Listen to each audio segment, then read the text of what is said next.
With this next portion, I have some screenshots. I'm going to show you what things look like.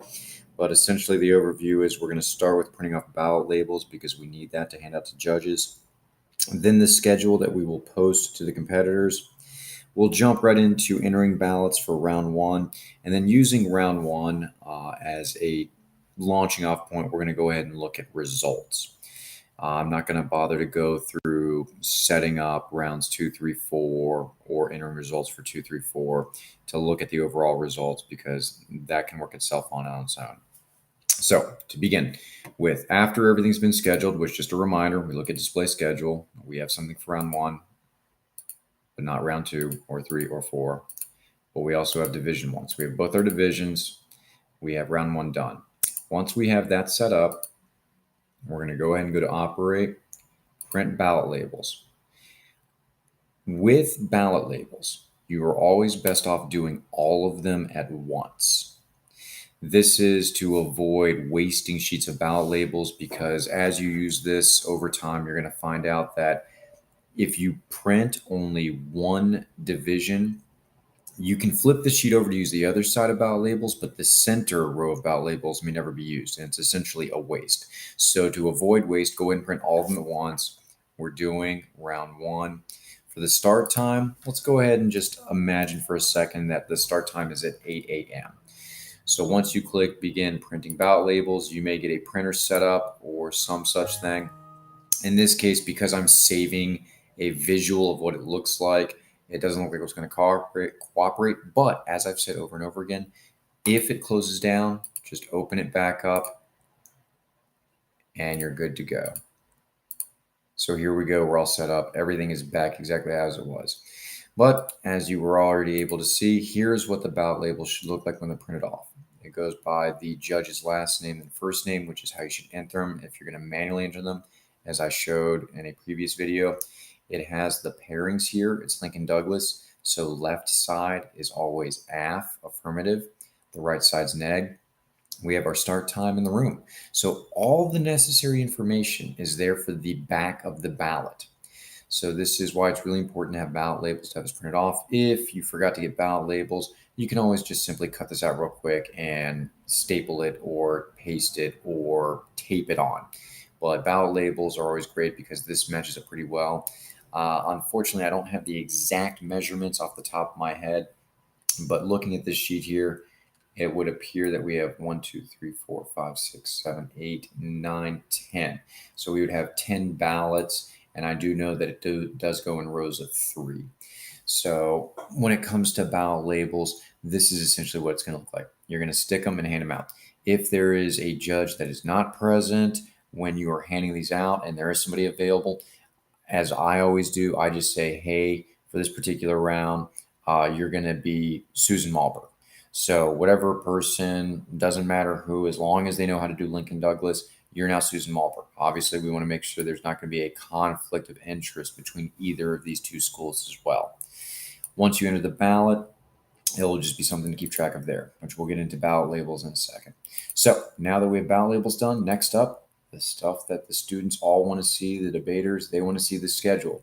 You are going to print the tournament schedule. You're going to do it for round one. Now, this one, you can't do it all at once. So you're going to have to print for Division 1 and you're going to have to print for Division 2. If you have a message you need to put in here, anything about lunch, anything about any particular things, please wait for the judge before you go in. Feel free to enter it there. If you're going to want to do multiple copies, like 2 copies for the students, 1 copy for ballot check-in, 1 copy for master records, you can simply change that there to whatever you want. After you've changed the amount you want, you also have here start time, which we'll go ahead and make 8 a.m. because that's what we told the judges. So once we get that in, we'll go ahead and click begin printing. Again, mine's going to show up like this to save it, hit cancel, and it's going to do this all over again. But like I said, get used to it. It's not a big deal. It has saved all our information. And what it looks like here now, we'll go ahead and look at the first one, which is Lincoln Douglas. So Lincoln Douglas, this is exactly as we had it paired up. Charlottesville JF should have the bye, operate, display schedule, round 1, Division 1, Charlottesville JF. It's just shortened, but it's the exact same thing. So this does match up with what we had. It listed very clearly as affirmative, negative, the rooms. There's no room here because it's a by, and the judges. So this is what students should see. We have the start time there. It's always preset to be ASAP, but if you have specific times and you're able to get this done ahead of time, which in the world of debate and speech is a rarity, it's always good to put in a specific time. So that would be the Lincoln Douglas one. Here would be the public forum. If you're going to do public forum, notice it says here flip for sides. This was something we set up at the very beginning of this tournament. That's going to be flip for sides, which is something unique in particular to public forum. God bless them.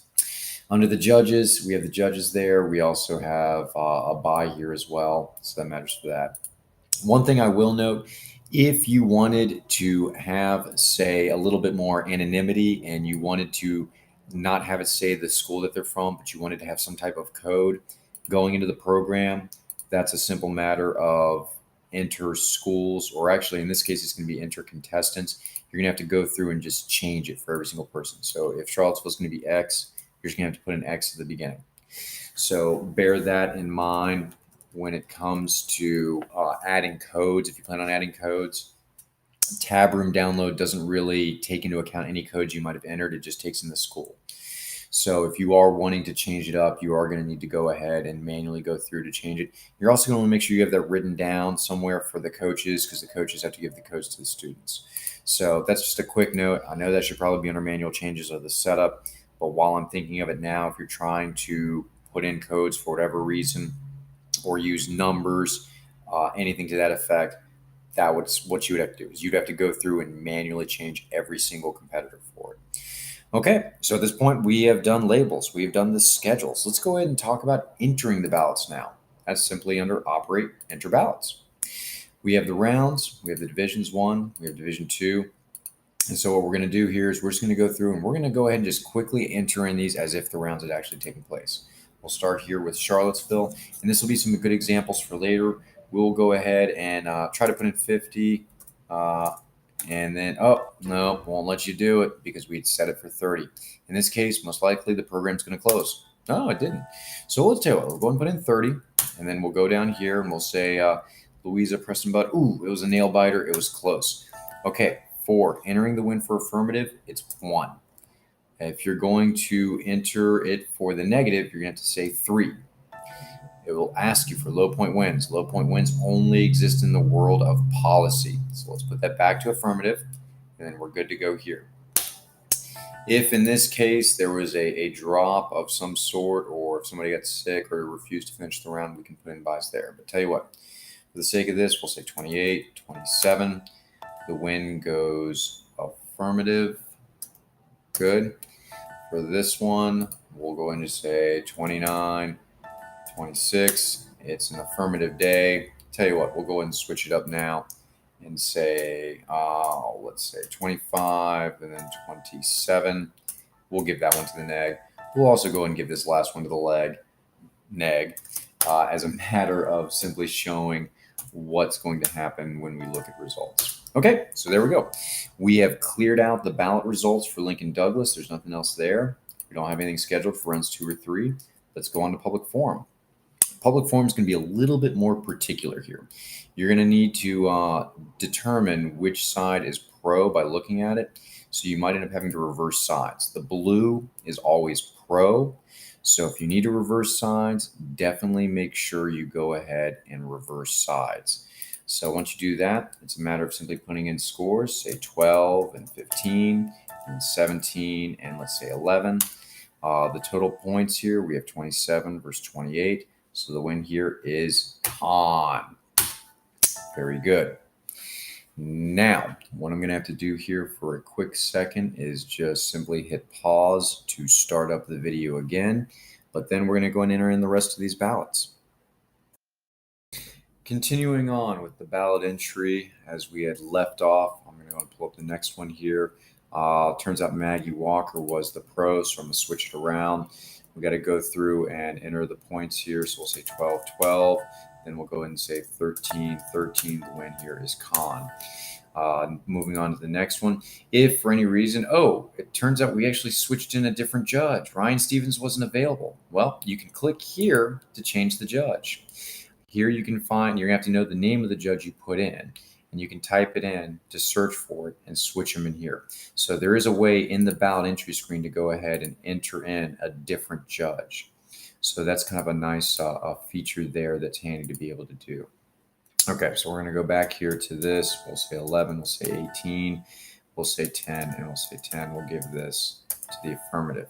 If you are wanting to look at something that you have already entered in, we'll go ahead and use Jane Thomas here as our example. We'll say 13, 14, then we'll say 14, 15.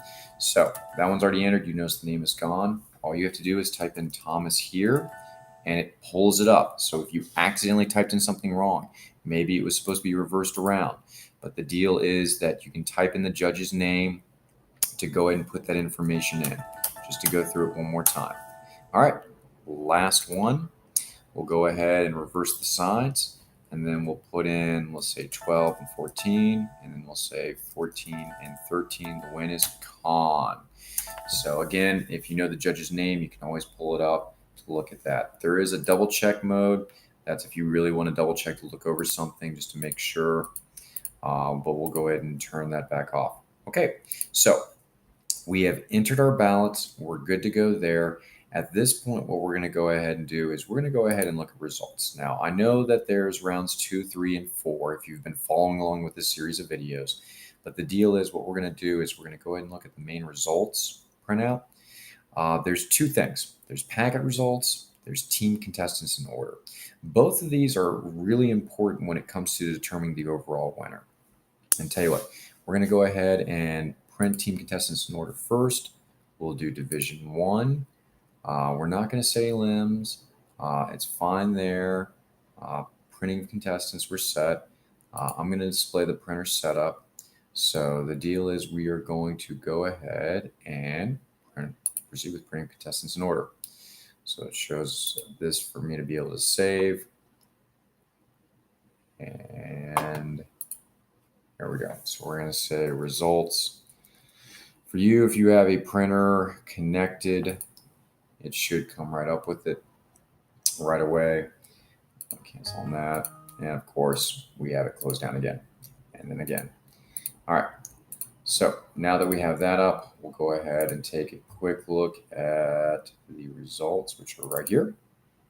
Okay, so here's where it gets interesting because we can see here Charlottesville 1 win, Charlottesville 1 win. Now it's really nice because it broke apart here on the points. So we go with points first. If they had seen each other head to head, that would actually be the tiebreaker. But because we've only done one round and this is the result, it's pretty clear cut. In the case here, if we look further down, we have a tie in points. And again, they didn't see each other. If they happened to see each other and Louisa had beaten Charlottesville, then Louisa would be technically ranked higher than Charlottesville. So you would almost have to write manually off to the side that Louisa is actually 4th and Charlottesville is actually 5th. It does happen on occasion, but at the same time, it's something to simply be aware of. If you notice here, we don't have any points listed in here for this Charlottesville because this is the person with the bye. And since we didn't actually do any other rounds, it couldn't take an average of points. So this blank here is not something that typically occurs, but because I'm only doing one round, we can see the breakdown here. So again, you're going to look at the record first. 1-0, 2-1, 3-0, whatever the results might be. If you have a tie when it comes to the breakdown, we have a bunch of 1-0s here. You want to look to see if they faced each other. Because they're 1-0, obviously they didn't see each other. If they did, whoever won in the head-to-head matchup is actually the winner.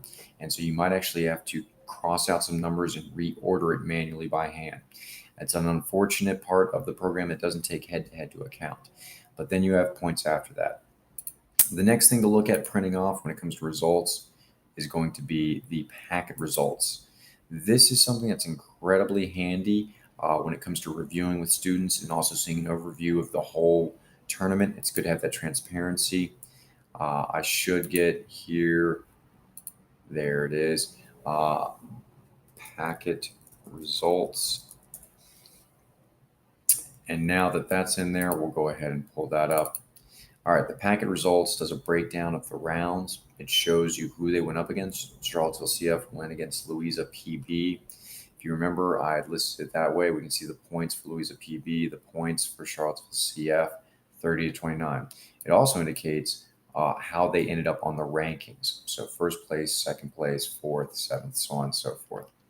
So these are the different individuals that were scheduled, that were put in. This is just the breakdown of how it works. So this is the packet results to go with it. We also had our overall reviews. And at this point, we've pretty much covered everything. We have the label printing, we have the results, we have the ballot entry, we have scheduling rounds, we've had setting it up, we've had minor changes. There's one last thing that we're going to look at, which is going to be in the next video, and that is how to manually schedule around. Something that's definitely a little bit more complicated than automatically scheduling it and making changes as need be, but it is a bit of a necessary evil, especially if you're going to have elimination rounds. If you ever have to have school facing off against school, manual is the only way you can actually set it up. So I'm going to go and wrap this one up for now, and we'll go and move on to the final video, which is that of a manual pairing between teams.